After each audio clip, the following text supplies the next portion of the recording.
Sam, and we are here today with episode 5 of The Boys. So, where do we start? Okay, I think I want to talk about a couple of things that I think are important. So, people aren't digging this season so far as much as the first season. And personally, I can say that I think the first season was written a bit more tightly now that I look back at it and I think about it and all of that stuff. But this season I think that there's too much stuff taken away from the main plot, and there's too much stuff that's not interwoven into the main plot.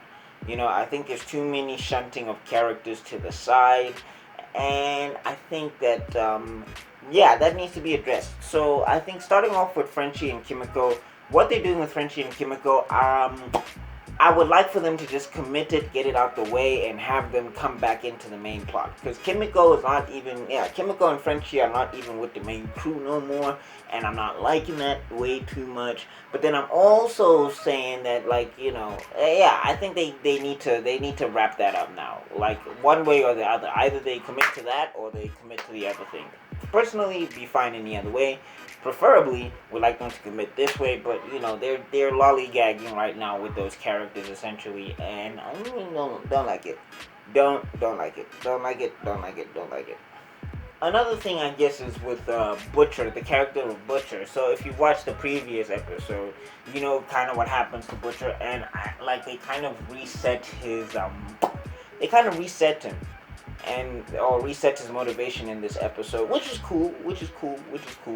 But the way they go about it, I have questions, because I think there's a counterpoint. Before I did this review, I watched Jeremy Johns' review after I watched the episode, and he brings up a situation that I thought about, and I was just like, you could be right, but there could be an outlier to that. And if you think about it, there's counterpoints to be made, but I get what he was saying, and I was just like, okay.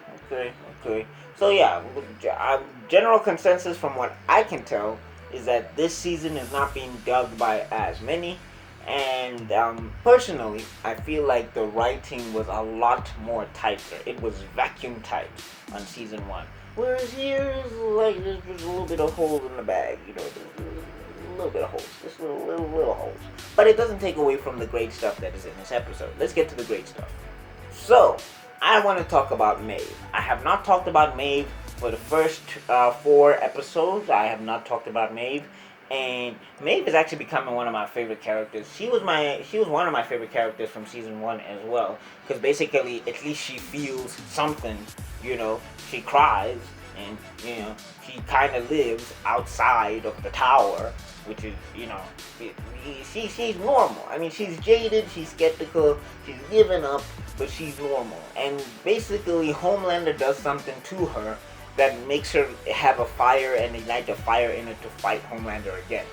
Obviously in some way that's non-physical or whatever the case may be. But she's like, you know what? I have had it up to here with this dude and his money. He is going down. It's almost like she was cutting a promo. He's going down, brother. He's going down. He's going down. He's going down. One day, brother. One day, brother. Was that supposed to be Hulk Hogan? I don't know. But anyway, point is, Maeve has had it, and she's making some moves, which I really like, and I'm really digging that character and the relationship that she's in. I forget the lady's name that she's in the relationship with now, but basically you get the point. Maeve is done with Homelander, finally. You know what I'm saying? A-Train. Brother. I gotta talk to you I gotta talk to A-Train like I'm from the Nation of Islam. brother. You see, brother. How did you think this was gonna go? A-Train, fair. Money, you still in it for the money? Bro, you still in it for the money and the haircut? Bro, start a YouTube channel. You don't need to be in 7. A-Train's attachment to the 7 is whack, bro. I don't like it. And when what happens to him, What happens to him in this episode. I'm like, yeah, I get it, I do, but I don't feel sorry for you, Sam. I don't feel sorry. First off, you killed 2 women to stay in the 7. Alright, well, the first one was an accident, and then the second one was definitely not an accident. But I'm just like, bro, we can let this go now. Like, I'm sorry, fam. You know, this is when you go woke. This is when you put on the Black Lives Matter shit.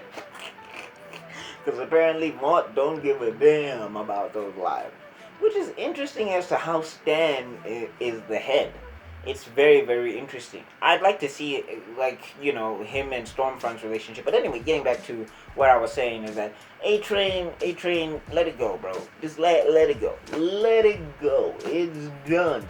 Let it go.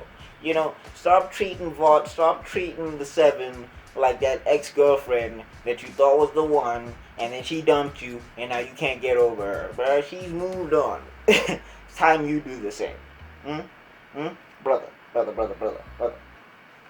Right, let's get to Homelander. Homelander. Homelander. But he's getting more murderous and more mature at the same time. How is that even? How? Because he gets this great sequence where he finds out things didn't go the way he planned them to go, and he's freaking out about it. And the person he gets to help him with his situation is Stormfront. Because, spoiler alert, I will put a chapter in the episode. Spoiler alert, but I will put a chapter, you can skip ahead. Spoiler. Apparently, Homelander and Stormfront are a thing. What?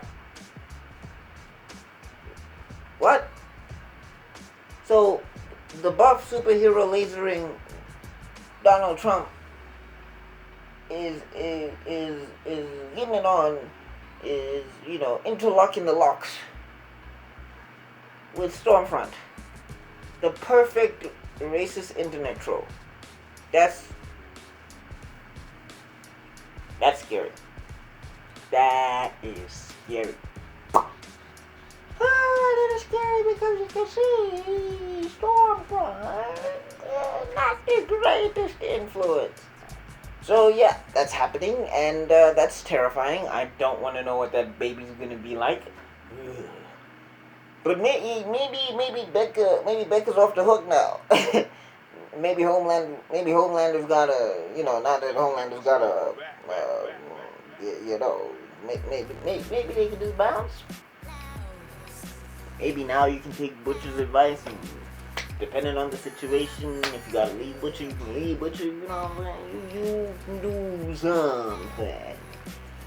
Because, yeah, that is, wow. She's gonna make Homelander way worse than he actually is. Because the thing is, the brilliant writing on Homelander's character is Homelander's a narcissist. But he's not a... Why do all bad words or bad adjectives for people end in cis? Like misogynist, racist? Well, homophobic is, I guess, the only exception. Point being, anyway, I'm going off track. Point being is that, you know, Homelander is he's not racist, he's just narcissistic and sociopathic. He doesn't care about, he's not that. But, and Stormfront didn't make sense. Now you have a recipe for disaster. I have no idea how this is gonna end. I have no idea. Oh my gosh. Like, you know, I mean, I was talking about some plots and things that I didn't really like. Actually, yeah, I'd like to talk about that real quick. I think a plot that's hurting this season a lot, for me personally, is the Deep.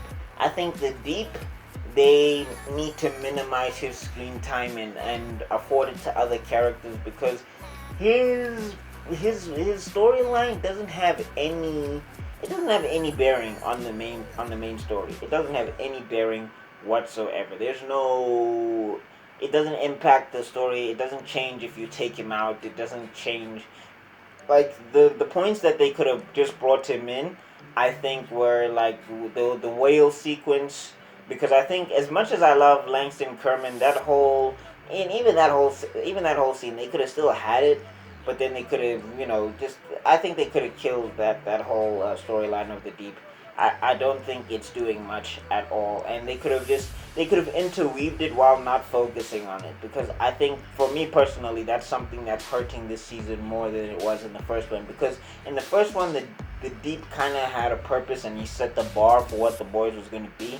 But now, as that character is lessened and lessened, his impact is lessened and lessened. I think you gotta start, asking him from the not that I got anything against the character or even the actor. I just think that the storyline of the deep is not impacting the main storyline. It's dragging away from it, in my personal opinion.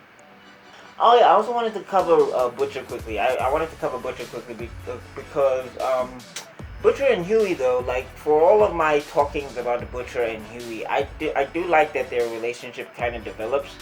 I do like that Huey hasn't gotten an upgrade. Huey's not becoming this physical battle, but it's interesting in their dynamic, and it's going to be interesting to see how that dynamic moves forward. Because like we get a little bit of backstory on Billy, and I enjoyed that moment. I really enjoyed that moment. And I really enjoyed MM as well. I really enjoyed MM, and I really enjoyed that whole trio dynamic is really good. Which is why you gotta get Kimiko and Frenchie back in there, because you need to have the whole team have the thing. You know what I'm saying? Come on, come on, come on, come on. But what do you think? Let me know in the comment section down below. Let me know how you're feeling about the boys. No spoilers, no spoilers, no spoilers. Just let me know how you're feeling about the whole entire shebang. Talk to your boy. Talk to your boy. I love it when we interact in the comment section, and I want to talk to y'all about the boys. So talk to me about the boys. Talk to me about the boys. Talk to me about the boys. All right, all right, all right. Yeah, let's do it. Let's chat, Master Bill. Let's chat. Look at that. You made it to the end of the video. You are spectacular. If you like this video, I got another one up here. I got a playlist down there. And you can click on my icon to subscribe. Remember to ring the bell if you do subscribe, and I'll see you on another video. Because my man gotta be out. Peace.